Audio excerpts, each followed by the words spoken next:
የተዋህዶ ሃይማኖታችንን ማስፋፋት ቤተክርስቲያናችንንም መጠበቅ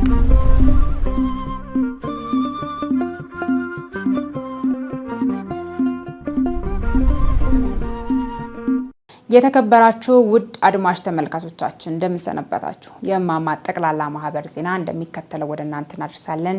አብራችሁን ቆዩ። ከዜናዎቹ ጋር እኔ ኤደን ሄኦላ ነኝ። የኢትዮጵያ ኦርቶዶክስ ተዋህዶ ቤተክርስቲያን ህዳር 21 ቀንን በዋናነት የጽዮን ቅድስት ማርያም ዓመታዊ በዓል መሆኑን በማሰብ በተለያዩ መንፈሳዊ ስርዓታት ጋር ታከብረዋለች። በዓሉ ከብሉይ እስከ ሐዲስ ከታቦተ ጽዮን እስከ ድንግል ማርያም ከደብረ ሲና እስከ ሴሎ ከምርኮ እስከ ድል ከደብተራ ኦሪት እስከ ቤተ መቅደስ ከዳዊት እስከ ቀዳማዊ ሚኒሊክ ከምሳሌነት እስከ አማናዊነት ከእስራኤል እስከ ኢትዮጵያ ከኢየሩሳሌም እስከ አክሱም ከነገስታት አብርሃ ወአጽብሃ እስከ አጼ ፋሲለደስ ድረስ ህያው ታሪክ የእግዚአብሔር የማዳን እጅ ድንቃ ድንቅ ተአምራት በምሳሌ ጥላነት በትርጉም ብርሃንነት የተገለጠ ስም ብዙ ባለ ታሪክ በዓል መሆኑን ሊቃውንት ይናገራሉ። የታሪክ ድርሳናትም ይመሰክራሉ።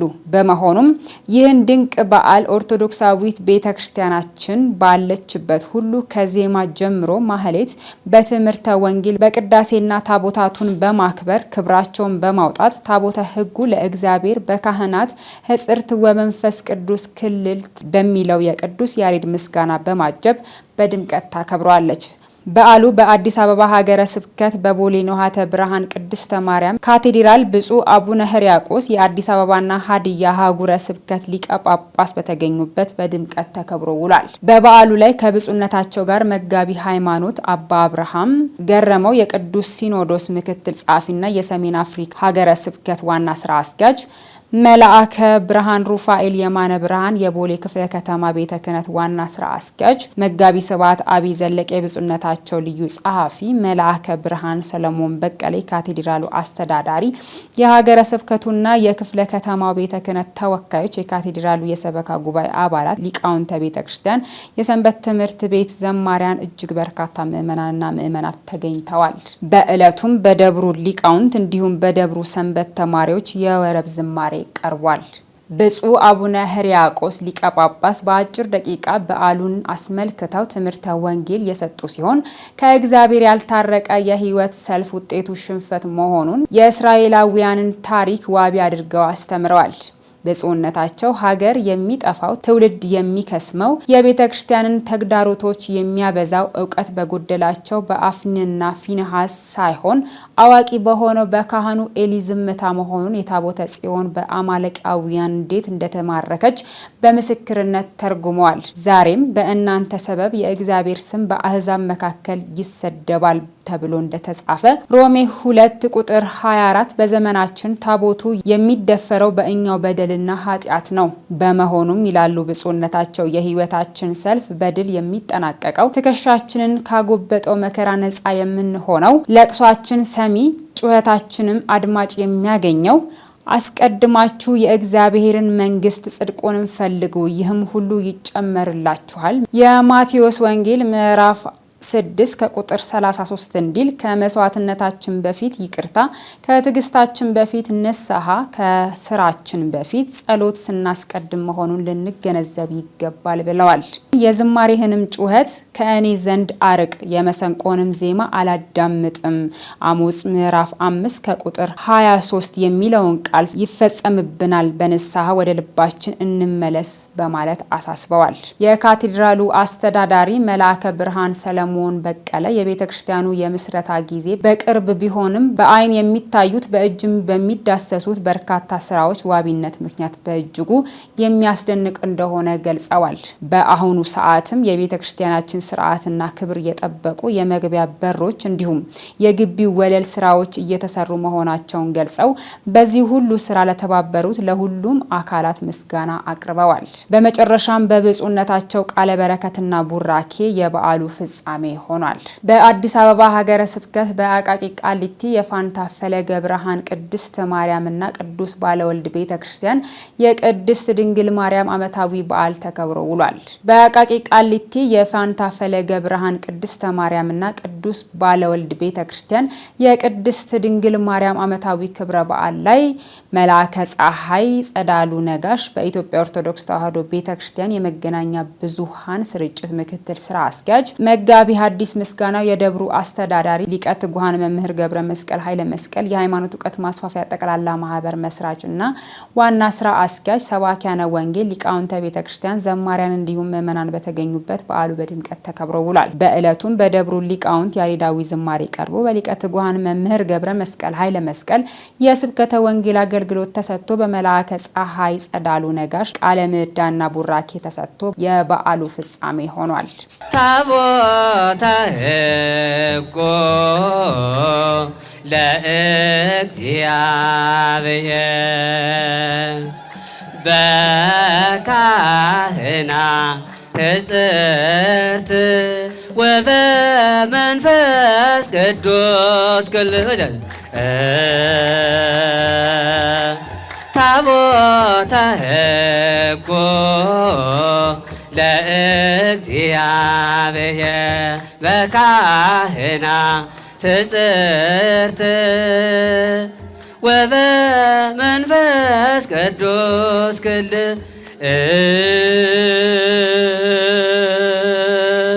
ንጉሥኪ እጽዮን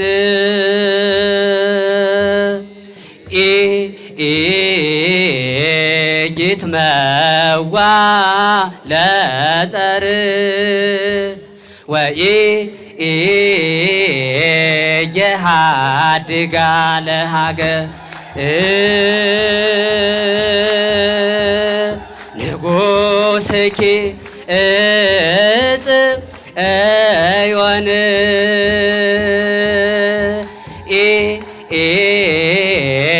ይትመዋ ለጸር ወኢየሃድጋ ለሀገር። አንደኛ መጽሐፈ ሳሙኤል ምዕራፍ 2 ቁጥር 12 ላይ የምናነበው ነው። የኤሊ ልጆች አፍኒና ፊንሐስ እግዚአብሔርን አያውቁም ነበር። እግዚአብሔርን እያገለገሉ እግዚአብሔርን አያውቁም ነበር። ይህም አለመማር ነው። ይህም አለማወቅ ነው። ይህም ሕጉን አለመጠበቅ ነው። ይህም እግዚአብሔርን አለመፍራት ነው። እግዚአብሔርን መድፈር እግዚአብሔርን ሕጉን ትእዛዙን መተላለፍ ቅጣት ያመጣል። ለዚህ ነው እንግዲህ እግዚአብሔር ቀዳሚሃ ለጥበብ ፈሪሃ እግዚአብሔር፣ የጥበብ መጀመሪያው እግዚአብሔርን መፍራት ነው ይላል። እግዚአብሔር ያዘዘውን ባለመፈጸም አፍኒንና ፊንሐስ የኤሊ ልጆች እግዚአብሔርን አልፈሩትም፣ እግዚአብሔርን አላወቁትም፣ የእግዚአብሔርን ሕግ ተላለፉ፣ ትእዛዙንም አጎደሉ ይላል። ቤቱን ማጽዳት ፈለገ። ምናምንቴዎቹን ከቤቱ ማጽዳት ፈለገ። ታቦትን የሚማርክ ማንም የለም ወገኔ። የኛ ኃጢአት ሲገለጥ ይኸውላችሁ ታቦት ይማረካል፣ ታቦት ይሰረቃል። አሁን እግዚአብሔር ቤቱን ለማጽዳት ሳይጸለይ ምንም ሳይል አፍኒንና ፊንሐስ ጦርነት መጣ። ታቦተ ጽዮንን ተሸክመው ጦር ሜዳ ሄዱ። እስራኤላውያን አለቁ። አፍኒንና ፊንሐስም ተገደሉ። አሁን ታቦቷ ወደ ፍልስጤም ሀገር ተማርካ ሄደች። ምናምንቴዎችን አጸዳች። ደስ ይበላችሁ። ምናምንቴ ዛሬም ቢሆን ይጸዳል። እሷ ከላይ ተቀምጣለች። ዳጎን ግን በአዳራሹ ሜዳ ላይ ተኝቷል። ክብር ለመድኃኔዓለም ይሁን። ያንን ጣዖት ማጥፋት ስለነበረባት ነበር ወደ ፍልስጤማውያን የዘመተችው። እነዚህ እግዚአብሔርን ስለማያውቁ። ጽዮን ማለት አምባ ማለት ነው። ጽዮን ማለት መጠጊያ ማለት ነው። ቅዱስ ቅዱስ ቅዱስ እያሉ መላእክት በሰማይ የሚያመሰግኑ ቸርና ቅዱስ አምላካችን ሆይ ሐዋርያትን በጽንፈ ዓለም መላእክትን በጽርሐ አርያም ሰማዕታትን በደም ነቢያትን በጾም ያጸና አምላክ ሆይ እኛንም በጾም በጸሎት በሰላም በፍቅር በአንዲት ሃይማኖት አጽንተ ትጠብቀን ዘንድ እንለምናለን። የእናታችን የንጽሕተ ንጹሐን የወላዲት አምላክ በረከትና ረድኤት አማላጅነት የቅዱሳን መላእክት ተራዳኢነት አይለየን። ባሉን ባለ ሰላም ባለ ፍቅር ባለ አንድነት ያድርግልን። አቤቱ አምላካችን ሆይ የፍቅር አምላክ ነህና ፍቅራችን፣ የሰላም አምላክ ነህና ሰላማችን፣ የአንድነት አምላክ ነህና አንድነታችን ለሀገራችን ለኢትዮጵያ ለሕዝባችንም በረከቱን አድልልን። ባሉን ባለ ሰላም ባለ ፍቅር እንዲያደርግልን ቅዱስ ስሙን እንዲህ ብለን እንጠራዋለን። አባታችን ሆይ የሃይማኖት ዕውቀት ማስፋፊያ ጠቅላላ ማህበር በሸገር ሀገረ ስብከት ኮዬ ፈጬ ገላን የደከሰዲ ቅዱስ ሚካኤል ቤተክርስቲያን ለሰንበት ትምህርት ቤት የሚሆን ዩኒፎርም ድጋፍ አደረገ። በኢትዮጵያ ኦርቶዶክስ ተዋሕዶ ቤተክርስቲያን የሃይማኖት ዕውቀት ማስፋፊያ ጠቅላላ ማህበር በሸገር ሀገረ ስብከት ስር ለሚገኘው ኮዬ ፈጬ ገላን የደከሰዲ ቅዱስ ሚካኤል ቤተክርስቲያን ለ15 ሰንበት ተማሪዎች የሚሆን የዩኒፎርም ድጋፍ አድርጓል። 1700ኛው የኒቂያ ጉባኤ መታሰቢያ በቱርክ ተካሄደ። በዓለም የሚገኙ የክርስቲያን ማህበረሰብ መሪዎች በተገኙበት በቱርክ የኒቂያ ጉባኤ የ1700ኛ ዓመት መታሰቢያ ተከብሯል። በመታሰቢያ በዓሉ ላይ የምስራቅና የምዕራብ አብያተ ክርስቲያናት መሪዎች መገኘታቸውና የኒቂያ ጉባኤ የሃይማኖት መግለጫን በማንበብ አሁንም የጉባኤውን ውሳኔዎች በመጠበቅ መሆናቸውን የሚረጋገጥ ምስክርነት መስጠታቸውን የዓለም አብያተ ክርስቲያናት ምክር ቤት አስታውቋል። መረጃው የተዋሕዶ ሚዲያ ማዕከል ነው። ውድ ተመልካቾቻችን ለዛሬ ያጠናቀርንላችሁ መረጃዎቻችን እነዚህን ይመስሉ ነበር። ቀጣይ በሌሎች ጥንቅሮች እስከምንገናኝ ቸር ያቆየን።